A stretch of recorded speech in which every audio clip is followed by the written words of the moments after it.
যুব ত্রিদেশীয় সিরিজে ফাইনালে রোববার 10 আগস্ট দক্ষিণ আফ্রিকার মুখোমুখি হবে বাংলাদেশ অনূর্ধ্ব-19 দল।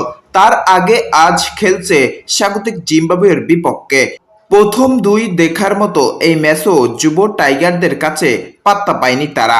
জিম্বাবুয়ের মুখোমুখি হয়ে আগে দুই ম্যাচের মধ্যে প্রথমটি বাংলাদেশ জিতেছিল 91 রানে। হারাতে 185 রানের লক্ষ্য দিয়ে স্বাগতিকদের 124 রানে অল আউট করে দিয়েছে তারা।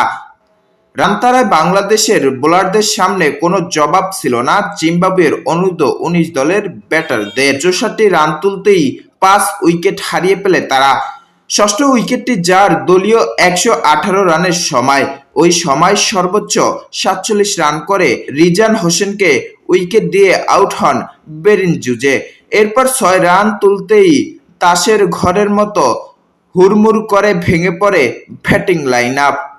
শেষ দিকে একমাত্র মাইকেল বিগনাইট একটু লড়াই করে 34 বলে তিনি করেন 30 রান।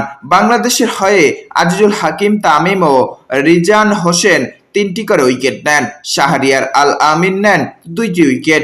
6 উইকেট বাংলাদেশ 284 রান সংগ্রহ পেয়েছিল রিফাত বেগের কল্যাণে। এই ওপেনার 78 বলে 10 ও 1/6 77 রান করেন। বাকিদের মধ্যে ফরিদ হাসান 38, মোহাম্মদ আবদুল্লাহ 37, আজিজুল 34, ফারজান হোসেন 34 ও রিজান হোসেন 33 রান করেন। আসসালামু আলাইকুম। আজকের এই স্পোর্টস নিউজটি যদি ভালো লেগে থাকে অবশ্যই আমাদের চ্যানেলটি সাবস্ক্রাইব করে আমাদের পাশেই থাকবেন।